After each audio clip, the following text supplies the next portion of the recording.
Assalamualaikum warahmatullahi wabarakatuh. Di sini saya akan membaca materi selanjutnya yaitu bab 5 JavaScript under the hood. Capaian pembelajaran di sini atau learning outcomes ini setelah menamatkan bab ini, saya akan mampu membedakan evolusi sintaks JavaScript dari IS5 ke IS6 Plus dan memanfaatkan fitur modern seperti optional chaining memvisualisasikan manajemen memori di stack dan heap untuk menghindari kebocoran memori. Menjelaskan mekanisme execution, context, dan scope chain yang mendasari perilaku variabel global dan lokal. Menguasai konsep event loop untuk memahami bagaimana JavaScript menangani tugas asynchronous tanpa memblokir antarmuka. Menerapkan teknik manipulasi DOM yang efisien dengan memanfaatkan event deletion untuk performa tinggi. Is e, e, ECMAS script, MA script standar atau evolusi bahasa web. JavaScript yang kita kenal hari ini jauh berbeda dari bahasa script sederhana yang diciptakan Brendan Eich dalam 10 hari pada tahun 1995. Nama resmi standar bahasa ini adalah ECMAScript atau IS yang dikelola oleh Badan Standarisasi Internasional bernama ECMA Internasional, khususnya Komite Teknis TISI 39. TISI 39 adalah sekelompok insinyur dari perusahaan raksasa seperti Google, Apple, Microsoft, dan Mozilla yang bertemu secara rutin untuk mendebatkan fitur baru apa yang layak masuk ke dalam bahasa ini. Proses penambahan fitur ini sangat ketat dan melalui tahapan state 0 hingga state 4.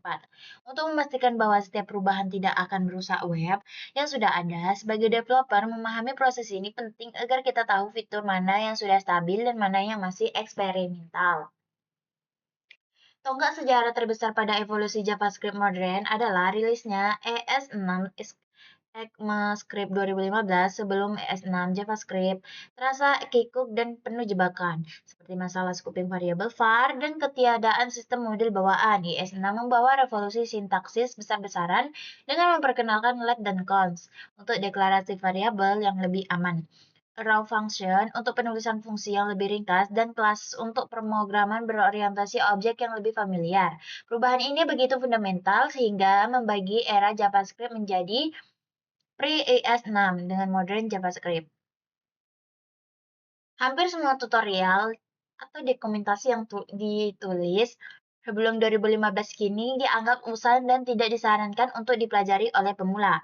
Sejak ES6, rilis ECMAScript dilakukan setiap tahun, ES 2016, ES 2017, dan seterusnya. Dengan penambahan fitur yang lebih bertahap namun sangat powerful, salah satu fitur favorit developer modern adalah optional chaining yang menyelamatkan kita dari error sejuta umat. Engkau tipe error cannot treat property of unfinite. Dengan tanya ajaib ini, kita bisa mengakses properti bersarang yang dalam seperti user, profil, address, city, tanpa perlu menulis rangkaian pengecekan if yang panjang dan melelahkan. Jika salah satu rantai data serangkaian pengecekan if yang panjang dan melelahkan, jika salah satu tersebut null atau unfinite, ekspresi akan berhenti dan mengembalikan unfinite dan dengan anggun, bukannya meledakkan aplikasi dengan layar error merah. Fitur lain yang sangat membantu adalah nulllist casking operator, yang merupakan versi lebih cerdas dari operator logika OR. Operator OR lama memiliki kelemahan fatal. Ia menganggap angka 0 atau string kosong sebagai nilai falsi salah, sehingga seringkali menimpa data valid dengan nilai default. Misalnya, let score sama dengan 0. OR 10 akan menghasilkan 10, padahal skor 10 adalah nilai sas dalam game. Dengan tanda tanya, operator hanya akan mengambil nilai sebelah kanan jika nilai sebelah kirinya benar-benar null atau unfinite. Ini memberikan presisi yang sangat dibutuhkan dalam menangani konfigurasi atau data input pengguna.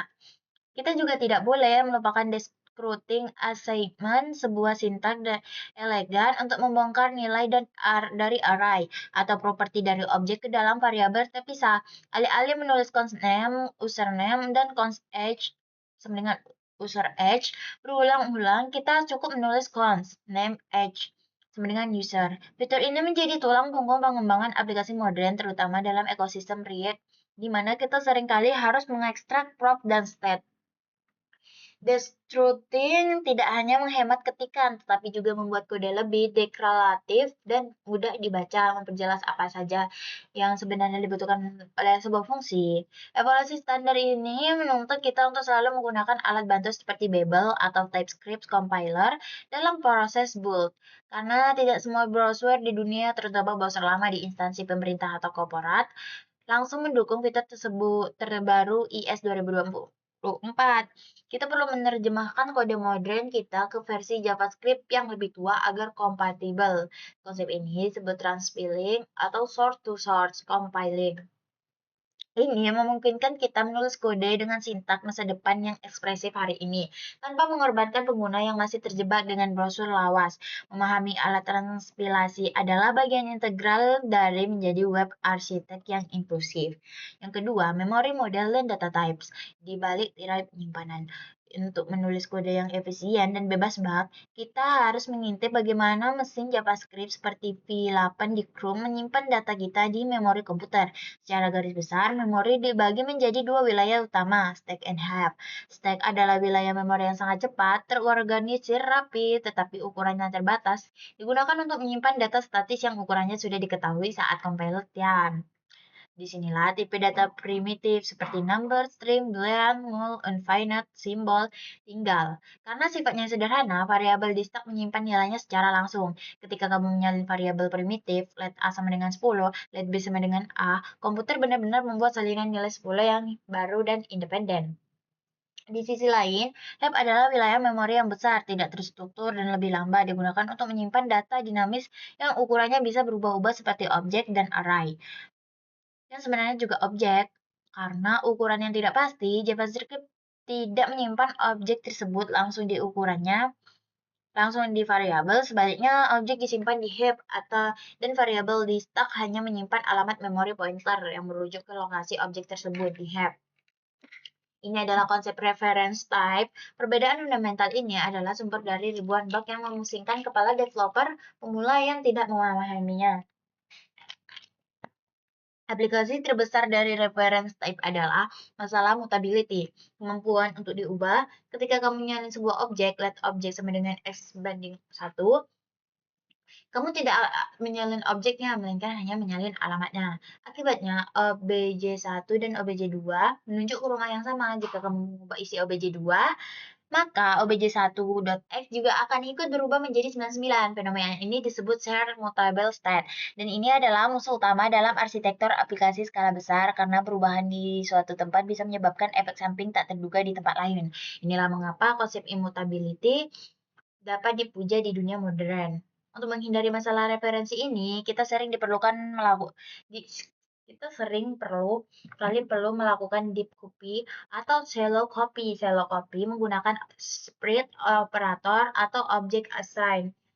Hanya menyalin properti level pertama, tetapi jika ada objek bersarang di dalamnya, referensi tetap ikut untuk benar-benar memisahkan dua objek yang kompleks. Kita butuh deep copy yang dulunya rumit dan butuh library eksternal LDOS, tapi kini kita didukung secara naratif oleh browser modern melalui fungsi structured clone. Memahami kapan harus menyalin referensi dan kapan harus menyalin nilai adalah skill krusial untuk manajemen data yang benar. Lalu, bagaimana dengan sumpah memori? JavaScript memiliki mekanisme otomatis bernama Gerback Collection. Mesin JavaScript bekerja berkala memindai memori heap dan mencari objek-objek yang yatim piatu, objek yang tidak lagi memiliki referensi atau variabel yang menunjuk kepadanya. Jika ditemukan GC akan menghapus objek tersebut dan membebaskan memori untuk dipakai kembali, meskipun otomatis bukan berarti kita bebas sembarangan. Memori relax atau kebocoran memori masih bisa terjadi jika kita tidak sengaja membiarkan referensi tertinggal. Misalnya, lupa menghapus event listener pada elemen yang sudah dihapus dari DOM, atau menyimpan data besar di variabel global yang tidak pernah dibersihkan. Pemahaman tentang memori ini juga menjelaskan mengapa kita menggunakan const untuk array atau objek, tapi masih bisa mengubah isinya. Cons hanya menjaga agar variabel tidak diisi ulang dan alamat baru AR akan tetap akan tetapi ia tidak memproteksi isi rumah di alamat tersebut. Untuk benar-benar membekukan objek agar tidak bisa diedit isinya, kita harus menggunakan metode object freeze. Membedakan antara variabel assignment dan value mutation adalah langkah penting menuju kedewasaan pemrograman. Yang ketiga, execute content dan scope, aturan main variabel. Setiap kali kode JavaScript dijalankan, ia tidak berjalan di ruang hampa, melainkan di dalam sebuah lingkungan yang disebut execute content. Konteks default adalah global execute konteks yang dibuat saat browser pertama kali memuat skripmu. Di dalamnya terdapat objek global Windows di browser, global di Node, JavaScript, dan variabel this. Setiap kali sebuah fungsi dipanggil, mesin JavaScript menciptakan function execute content baru khusus untuk fungsi tersebut. Konteks ini berisi variabel lokal, argumen fungsi, dan referensi ke konteks luarnya. Tumpukan konteks yang sedang aktif ini membentuk call stack. Struktur data LIFO melacak posisi eksekusi program saat ini. Konsep yang tak kalah pentingnya adalah scope atau cakupan, yang menentukan di mana sebuah variabel bisa diakses atau dilihat. Ada 3 jenis scope utama: global scope, bisa akses di mana saja; function scope, dan yang terbaru di IS6, block scope. Variabel yang dideklarasikan dengan variabel menganut function scope, sedangkan let dan cons menganut block scope. Perbedaan di krusial variabel var yang membuat di dalam block if atau for bocor karena keluar dan bisa diakses dari luar blok. Seringkali menyebabkan bug logika. Inilah alasan utama mengapa penggunaan var kini dilarang keras di standar industri modern. Mekanisme pencarian variabel mengikuti aturan scope chain. Jika kamu mencoba mengakses variabel di dalam sebuah fungsi, mesin JavaScript akan mencarinya di konteks lokal fungsi itu dulu. Jika tidak ketemu, ia akan naik ke konteks induknya, lalu naik lagi terus hingga ke global scope. Jika masih tidak ketemu di global, barulah error reference error dilempar sifat lihat keluar. Ini memungkinkan fungsi anak mekanisme variabel milik fungsi induknya, tetapi tidak sebaliknya. Hubungan hierarki ditentukan pada saat kita menulis kode. Lexial scoping, bukan saat kode dijalankan, sehingga kita bisa memprediksi perilaku variabel hanya dengan membaca struktur kodenya. Fenomena menarik yang muncul dari scope chain adalah closures. Closure terjadi ketika sebuah fungsi mengingat variabel dari lingkungan luarnya. Bahkan setelah fungsi luarnya selesai dieksekusi, bayangkan sebuah fungsi buat counter yang mengembalikan fungsi lain, variabel count di dalam buat counter seharusnya mati dan dihapus dari memori setelah fungsinya selesai. Tapi berkat closure, fungsi yang akan dikembalikan membawa ransel berisi referensi ke variabel count tersebut. Ini memungkinkan kita untuk membuat variabel privat dan stateful function tanpa mengotori global scope. Closure adalah konsep yang sering dinyatakan dalam wawancara kerja karena menunjukkan pemahaman mendalam tentang siklus hidup variabel. Satu lagi, perilaku aneh JavaScript terkait konteks adalah hoisting. Sebelum kode dieksekusi baris demi baris, mesin JavaScript melakukan fase create and paste, di mana ia memindai seluruh kode dan mengangkat deklarasi variabel dan fungsi ke bagian paling atas skopnya. Ini menjelaskan mengapa kita bisa memanggil fungsi di baris 1, padahal fungsinya baru ditulis di baris 10. Namun, hosting variabel var hanya mengangkat deklarasinya, bukan nilainya, atau menghasilkan unfinite. Sedangkan let dan cons berada dalam zona mati sementara temporal dead zone yang akan melempar error jika diakses sebelum dideklarasikan. Memahami hoisting penyelamatan kita dari kebingungan saat melihat urutan eksekusi yang tampak tidak logis. Terakhir, kita Kata kunci this adalah sumber kebingungan abadi karena nilainya berubah-ubah tergantung bagaimana fungsi dipanggil, bukan di mana ia ditulis. Dalam metode objek, this merujuk ke objek itu sendiri. Dalam fungsi biasa, this bisa merujuk ke global object atau unfinite discrete mode. Raw function hadir sebagai penyelamat karena ia tidak memiliki konteks this sendiri. Ia meminjam this dari skop luarnya. Perilaku raw function yang prediktif ini memang menjadi pilihan utama untuk callback, dan metode di dalam kelas komponen modern. Yang keempat adalah the event loop dan asynchronous melakukan banyak hal sekaligus. JavaScript adalah bahasa single-threaded yang artinya ia hanya punya satu tangan dan hanya bisa mengerjakan satu hal pada satu waktu di satu call stack. Jika kamu menjalankan kode yang berat seperti pemrosesan gambar atau loop jutaan kali, browser akan mencatat macet total atau nge-freeze dan tidak bisa merespon klik atau scroll pengguna sampai tugas itu selesai. Sifat ini disebut blocking. Namun, dalam praktiknya, kita bisa melakukan request ke server, menunggu timer, dan mendengarkan event klik secara bersamaan dan membuat browser macet. Sekira apa yang memungkinkan hal ini? Jawabannya adalah event loop. Mesin JavaScript sebenarnya tidak bekerja sendirian. Ia dibantu oleh web APIs yang disediakan oleh browser seperti setTimeout, Vintage, Fetch, DOM, Event. Web API inilah yang sebenarnya menangani tugas-tugas berat di latar belakang menggunakan thread tambahan yang dikelola browser. Di luar thread utama JavaScript, ketika kita memanggil setTimeout, callback 1000, kita sebenarnya sedang mendelegasikan tugas menghitung waktu ke browser JavaScript, kemudian lanjut mengerjakan baris kode berikutnya tanpa menunggu. Setelah 1 detik berlalu, browser akan melempar fungsi callback kita ke dalam sebuah antrean yang disebut callback queue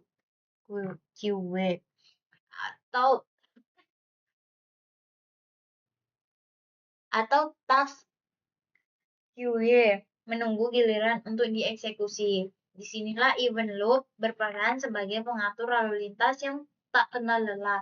Tugas event loop sangat sederhana. Ia terus-menerus memantau call stack dan callback queue. Aturannya adalah jika call stack kosong, artinya JavaScript sedang menganggur. Ambil satu tugas dari callback queue dan dorong ke call stack untuk dijalankan. Inilah mengapa setTimeout dengan waktu 0ms tidak langsung dijalankan. Ia tetap harus antre di belakang dan menunggu sampai kode sinkron yang sedang berjalan selesai semua. Event loop menjamin bahwa tugas asinkronus tidak akan pernah menyela kode yang sedang berjalan di tengah jalan, menjaga konsentrasi logika program. Selain callback queue, bisa ada jalur prioritas khusus bernama microtext queue yang digunakan oleh Promise dan Wait. Microtext queue memiliki hak istimewa segera setelah stack kosong, event loop akan memproses semua tugas di microtask queue sampai habis bersih. Baru kemudian melirik callback queue biasa. Ini berarti dari sebuah promise akan selalu dieksekusi lebih dulu daripada setTimeout. Meskipun keduanya siap pada saat yang sama, memahami prioritas antrian ini sangat penting untuk debugging masalah urutan eksekusi yang kompleks dalam aplikasi asinkronous. Yang kelima ada DOM manipulation dan event, jembatan interaktivitas. Dokumen DOM adalah antarmuka yang menghubungkan JavaScript dengan halaman HTML. Namun, operasi DOM seperti dokumen getElementById atau appendChild adalah salah satu operasi paling mahal alias lambat dalam ekosistem browser. Setiap kalinya kita menyentuh DOM, browser harus melakukan perhitungan ulang layout dan pengecatan ulang layar. Oleh karena itu, prinsip utama manipulasi DOM yang efisien adalah minimalkan sentuhan. Jangan mengubah teks sebuah elemen di dalam loop sebanyak 100 kali. Sebaliknya, Simpan perubahannya di variabel JavaScript, lalu update elemen DOM-nya satu kali saja di akhir. Teknik seperti dokumen fragment juga bisa digunakan untuk menyusun kelompok elemen di memori offline sebelum ditempelkan sekaligus ke halaman asli. Salah satu fitur paling powerful dalam sistem event DOM adalah event propagation yang terdiri dari dua fase, capturing, turun dari root ke target, dan bubbling, naik dari target kembali ke root. Secara default, event listener bekerja pada fase bubbling. Artinya, jika kamu mengklik sebuah tombol di dalam div, event klik tersebut akan memicu listener di tombol dulu, lalu gelembungnya naik memicu listener di div, lalu di body, dan seterusnya. Mekanisme ini sering membingungkan pemula yang mendapati satu satu klik pemicu banyak fungsi sekaligus. Kita bisa menghentikan perambatan ini menggunakan metode stop propagation, meskipun harus digunakan dengan bijak agar tidak memutus aliran logika aplikasi pihak ketiga seperti analisis. Memanfaatkan bubbling, kita bisa menerapkan pola arsitektur event delegation. Bayangkan kamu punya tabel dengan 1000 baris, dan setiap barisnya punya tombol hapus. Cara naif adalah memasang 1000 event listener ke masing-masing tombol yang akan memakan memori besar dan membuat inisialisasi lambat. Cara cerdasnya yang akan memakai memori besar dan membuat inisialisasi lambat adalah memasang satu event listener saja pada elemen ini untuk tabel. Karena event dari tombol akan bubble up ke tabel, kita bisa menangkapnya di sana. Karena dan mengecek event target. Untuk mengetahui tombol mana yang diklik, teknik ini tidak hanya hemat memori, tapi juga otomatis menangani elemen baru yang ditambahkan secara dinamis di masa depan tanpa perlu pasang listener ulang. Aspek penting lain dari manipulasi DOM modern adalah keamanan, khususnya pencegahan serangan XSS. Cross-site scripting. Properti inner HTML sangat praktis untuk menyuntikkan HTML string, tapi juga ia pintu gerbang neraka jika string tersebut berisi skrip jahat dari input pengguna.